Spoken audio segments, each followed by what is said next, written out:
And I call the member for Adelaide. Thank you, Mr Speaker. I seek your indulgence to make a valedictory speech to the Parliament. The member for Adelaide may proceed. Mr Speaker, it is impossible in one short speech to summarise the amazing ride that I've been on. From a 26-year-old girl pre-selected to try and win the seat of Adelaide off of the government, to me standing here today saying my final goodbye to the Parliament. I first stood in this chamber almost 15 years ago and admitted to being young and idealistic. I said that I hoped that when I left this place I would be old and idealistic. Well, what I wasn't to know was that during my period in this Parliament I'd witnessed more leadership change, more instability, more division and chaos than at any other time in this Parliament's history.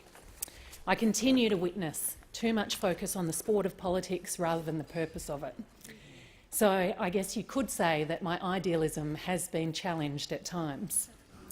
But despite this, I absolutely remain passionate about this role, this place, and the power that we have here to improve people's lives. The idealists survived, just. Facing the prospect of leaving has made me reflect more than ever on just what a privilege it is to stand here, what an honour it is to be selected, and what a responsibility it is to serve Australia well. Now, the time allowed to me today could very easily be filled with a love letter to the people of Adelaide. I can never adequately repay the faith that they have put in me, nor adequately express my gratitude. Having the honour of representing the people of Adelaide is without doubt one of the greatest privileges of my life, and my first and most heartfelt thanks must go to them. Being a local member is massively underrated by some of us who sit here, and I'd argue by most of those who cover politics. Whilst it isn't as visible as grandstanding in the Parliament or running party attack lines on Sky News, to me, I've always viewed representing the people of Adelaide as the most significant and the most rewarding part of my job. Being a local MP is important work, and I think it's especially so for Labor MPs, as we are the ones who so often represent those who have fallen between the cracks. We get the chance daily to quite literally change people's lives by fixing their Centrelink issue and helping to lift them out of poverty, by working to connect them with DV services and helping them to escape violence, by resolving their problems with the NDIS and helping to ease their suffering. So thank you, Adelaide, for trusting me with your issues and concerns and for paying me the greatest compliment imaginable by continuing to re-elect me to serve you in this Parliament. I know that the member for Hindmarsh will work diligently to represent you, and I absolutely wish him every success with that. Now, there's a general view that people get more conservative as they age. That has certainly not been the case for me when it comes to my feminist beliefs. One thing that has truly mortified me is the suggestion that my decision to leave this place shows somehow that it is incompatible to be a woman, and particularly a mother, and to have a successful career in politics. That is simply not true. There is no job that's more rewarding, more interesting and stimulating than serving our community as a Member of Parliament. So I would urge any woman with an interest to do it, because you will never regret it, just as I do not regret a single day that I've spent here. The actual truth of my decision is that I felt that I could leave because we have been so successful in electing talented women on our side. When I was first elected, as the youngest woman to ever sit in this House, I was often compared to a previous young member for Adelaide, Andrew Jones. He had gone out in controversy, suffering a 14% swing against him after just one term. Now, rightly or wrongly, I felt an overwhelming pressure that it was up to me to prove that you could be young, you could be a young woman, and you could succeed here. And I hoped that by doing so I might be able to make it easier for those who followed. Following the next election, I became a minister, and I had it regularly pointed out that I'd broken Paul Keating's record in being the youngest ever Australian minister. Again, personally, I felt this enormously heavy burden. to show that you could be both young and a woman and be effective in your role. So what changed for me is not that I thought I couldn't be a woman, a mother, and do my job, but actually that the pressure lifted.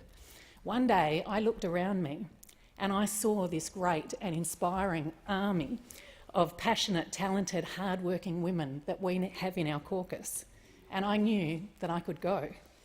There is no shortage of remarkable Labor women who will fly the flag, achieve amazing things, and prove to all that a woman's place is in the Parliament. And there are more on their way. I see in the gallery my smart, talented friend, Marielle Smith. 5 years ago, Julia Gillard said of Marielle, "For journalists in the room, please write that name down. You're going to need it. I'm absolutely confident she will be one of the stars in the future." Well, Marielle is a candidate for the Senate at this year's election, like Annika Wells in Lily and so many other smart, talented, ambitious women putting their hands up as Labor candidates right around the country. To those opposite, I would say that this doesn't just happen organically, though. No boys' club has ever voluntarily dismantled. Over 15 years, I've witnessed the culture transform within my side of politics when it comes to women. Two factors have driven that change. Most importantly, of course, adopting real structural change to attract and support more women. It's meant that our culture, our caucus and our support has dramatically increased as our female representation has. And the other factor is having male leaders who believe and are committed to gender equality. It means that after the struggle for so many years, real change has now taken place and is taking place really quickly, and it is amazing to watch. After the strong leadership that we enjoy from our leader and deputy leader, and after learning the lesson the hard way at the ballot box, I actually credit the increase in women's representation in Labor with helping create the stability that our side has enjoyed over the last 5 years. I argue a party that better resembles Australia itself is always going to be more steady than one dominated by macho men with scores to settle and egos driven by self-promotion. Increasing gender equality in the Parliament isn't just the right thing to do, it's the smart thing to do. Now, some say that the only thing harder than getting to this Parliament is leaving it. There's always more to do. There's more issues, there's more reform, there's more progress. The job of improving Australia is never going to be complete. I've accepted this, though, because I have such faith in the Labor team around me to keep fighting the good fight, though I do remain burdened by one unfinished act. I feel deeply that the job of early childhood reform was meant to be my purpose here, and it is unfinished business. I'm really proud of my work in establishing and entrenching the National Quality Framework, despite the challenges of getting all states and territories from all different political persuasions to agree and commit. I'm proud that universal access to kindergarten for 4-year-olds is now established and recognised as critically important. I was proud to lead the debate on the need to extend this to every Australian 3-year-old, and I was so delighted with the Leader of the Opposition and the member for Kingston's announcement that Labor will do just that. But there remains much to do. I've publicly argued that our early childhood system is fundamentally broken. It should be universal, quality and as simple as our school system to navigate. It's shameful that the government has taken the backward step of linking children's support and early education to their parents' activities rather than as a fundamental universal right. It was deeply disappointing that many of those charged with being the key advocates for children sought to compromise with the government rather than staunchly oppose the decrease of many children's access. And it is unjustifiable that we've seen an increase in services focused on boosting profits ahead of best meeting children's needs. Now, I absolutely know that the member for Kingston will do a fabulous job in progressing these causes. I would say to the whole Parliament, though, children are not currently at the centre of our decision-making and policy debates. If we are to pursue the best outcomes for this nation's future, this must change. We must recognise the power of the first 1,000 days to determine a child's future. We should recognise that we have no greater responsibility here than to protect and promote our youth. The lack of attention to the recent spate of Indigenous youth suicides is a clear demonstration that we are not achieving this end. In fact, at the risk of having the member for Lilly roll his eyes behind me, I might take this opportunity to have one last go at a losing battle I've been fighting for 10 years now. If this parliament is to truly get best results in social policy, you must find a new budget rule that counts second-round effects when they are clearly immediate and measurable.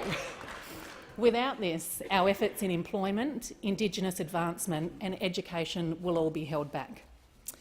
Now, I spoke in my first speech of my passion for the River Murray and the fight to save it. It's fair to ask just how much progress we've made since then, given the latest damning report of the South Australian Royal Commission. So I will make one final plea. As is the case with climate change, this parliament must be guided by science. We must put politics and special interest aside. We must overcome the corruption and mismanagement and let science dictate the path to a permanent and healthy river system. Our job here is to represent our communities, but on some issues our job absolutely has to be to lead our communities too. Now, I'm not going to detail a long list of accomplishments here, and it feels ridiculous to do so, but I did just want to say that some of the things that I'm most proud of have not received any fanfare. Some of those things are important. Making the hard decisions to redirect funding towards infrastructure and support for some of the most vulnerable Indigenous children in budget-based funded services. Pushing through to ensure that after 20 years, only the best providers were serving job seekers with a disability. Having a chance to build on the amazing work of the member for Sydney in finalising and launching the first ever national plan to reduce violence against women and their children, and insisting on increased resources and promotion for women's sport are all things that I'm proud of. But with that, that is enough about me. Now I'm going to move to the thank yous and to talk about some of you. So the saying goes that the worst day in government is better than the best day in opposition. Well, sadly, I suspect that for many people on both sides of the chamber, this hasn't always been true in the last 10 years. It wasn't for me. Disunity and division is no fun to work in at all. Now, of course, the best days of government just cannot be topped. But my favourite term in this parliament was the one immediately following the 2013 election defeat, funnily enough. And this is in no small part due to the Leader of the Opposition. Restoring unity, allowing shadow ministers the space and the trust to delve deep into policy development, to be big and bold when it came to the best options for Australia's future, and to make the case and win our arguments. I thank Bill for this. I thank him even more for the understanding, the flexibility and the support that he has personally given me, and I can't wait to watch him become a great Labor Prime Minister. Yeah. I also want to thank Prime Minister Julia Gillard for both her support and the inspiration that she continues to provide.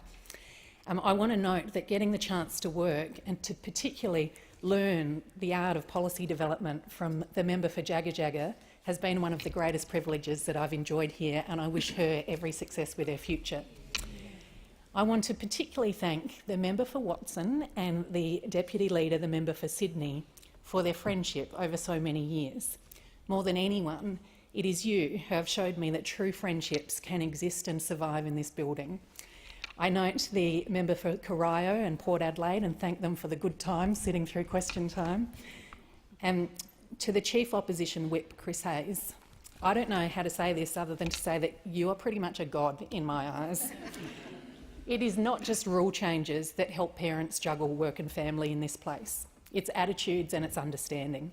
And Chris, you have been an amazing support, and I thank you and your staff wholeheartedly.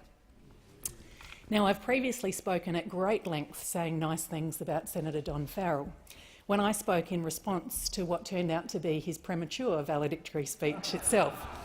So I won't repeat all of those on the Hansard today, except to say that I have never forgotten that I would not be here without him, and I am so grateful to his support. Thank you, Don. And also, of course, my South Australian colleagues, particularly the members for Kingston and Wakefield. I should note my neighbour here, the member for Macarthur, thought that he'd finished being a paediatrician when he got elected to this parliament, and then he met me and my children, and I thank him for that. But I'm also indebted to those colleagues, past and present, who fought so long and hard to get a childcare centre here. I wouldn't have been able to do this job for so long without it. And I want to thank Melita, Caitlin and the remarkable team of educators who work for communities at work at that centre for the fantastic job that they do providing quality care to our children. Now, I wouldn't have been able to serve my community without the most remarkable team of staff imaginable. I wanted staff members, but actually I got some lifelong friends. Now, we're organising a catch-up of Team Ellis past and present, where I intend to spend a great amount of time outlining to each and every one of them how much I love them and why. But in the meantime, can I thank and acknowledge my current staff, Tara, Michael, Michaela and Joe, who I know are watching from Adelaide today. You are amazing and I thank you. I also need to specifically mention a few whom I can never adequately repay. To Amy Ware, you were the first person I hired upon my election and you have been on this whole crazy ride with me. Not only are you exceptional at your job, but you are just a joy to be around. Thank you for everything and I'm so glad that you will be with me right till the end. To my Government Chief of Staff, Shannon Rees, I asked for a Chief of Staff and in you I got a first-class one, but I also gained a sister for life. I saw firsthand some of the unfair and sexist treatment that female staff can receive in this building in some of the ridiculous things that you had to endure, but I still marvel at your strength, your grace and your professionalism in dealing with it all. As two youngish women in this building, we overcame some absurd obstacles together, and your amazing work meant that we also got to achieve some great things, not least of which delivering the greatest increase in funding to Australian sport in the nation's history, as we told each other regularly. To Tim Watts, my Chief of Staff in opposition, you are one of the smartest, kindest and hardest working people, not just that I imagine I will ever meet, but that I suspect exists on the planet. You're an asset both to our party and to all of those who are lucky enough to call you a friend, and I'm so grateful that I can. And to Suzanne Kellett, I cannot even begin to thank you for all that you do to go above and beyond. I remember clearly the day I'd been called into a division just after collecting my boys from childcare, when I received a text from you asking if Charlie had some spare pants because he'd had a nappy explosion and you'd cleaned him up, but he was never going to be able to wear those pants again. And I remember I just thought to myself, my God, that is not what anybody meant when the job description says and other duties as described by the member. You have gone above and beyond anything I would ever dream of asking or expecting from you. And I don't know how I'll ever repay you for the support that you've offered me. Thank you for doing your job and keeping our office running. Thank you for not just tolerating but for loving my children. We would be lost without their beloved Suzanne. There are also a team of superstars that I've been blessed to work with who are off changing the world in their own name. Jamila Rizvi, Joanne Cleary, Chris Steele, Vicky Darling, Marielle, Vicky, Claire, Wilco Sky and so many others. Thank you to you all. And now we're getting to the bit that I thought would actually make me cry. I don't know what's going to happen here. Now I want to say thank you to my family. To my dear mum Ros and my protective big brother Matt. I know that you have felt every criticism and every attack that's been directed at me over the last 15 years more than I ever have. You've lived this journey with me and I thank you for your love and support. I should particularly note that Mum and my stepfather Barry, who's currently in hospital and can't be with us today, also basically moved to Canberra for a year when Sam was born so that they could help me juggle Parliament and motherhood, and I'm so very grateful for that. To my mother and father-in-law, Lloyd and Carolyn Penberthy, without whose help and support, our family simply wouldn't work. With me in Canberra and Dave working breakfast radio, Soph and Jim would be on their own from 5 a.m. each morning and without a lift to school unless Lloyd and Carolyn had taken them in overnight, done the school runs and stepped in to save us each and every sitting week. I can't thank them enough for that and for all that they do to support us and our family. Lloyd, it's also really nice to have at least one Penberthy man whose political persuasions I can be confident of and support. To my amazing stepchildren, Sophie and James, I know that my work has caused you disruption and you have never once complained about it.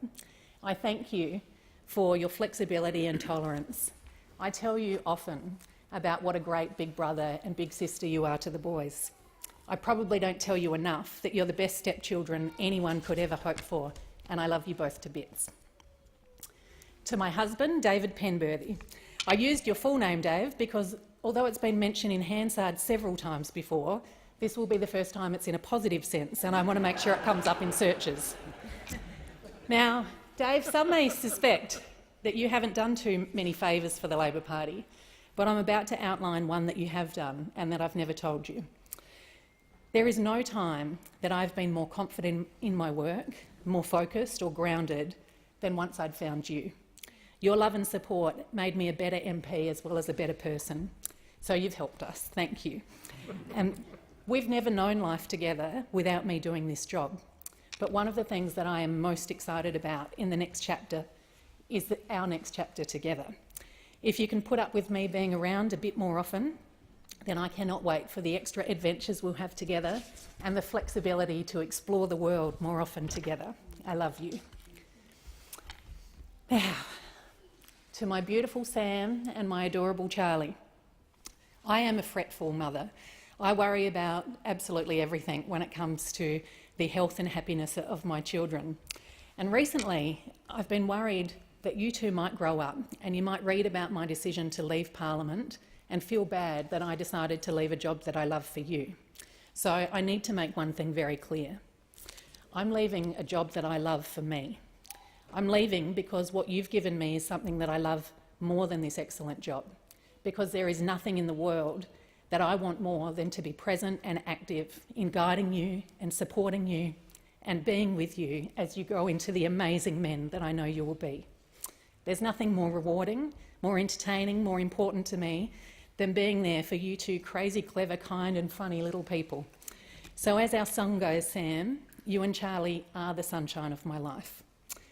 I've set myself a really big challenge to have a bigger positive impact on the lives of my children by being with them more than I could from being here fighting for a better, fairer and more forward-looking nation. I don't know if that's a challenge that I can meet, but it's one I look forward to working hard to achieve each and every day. So, with all of that, that's it from me.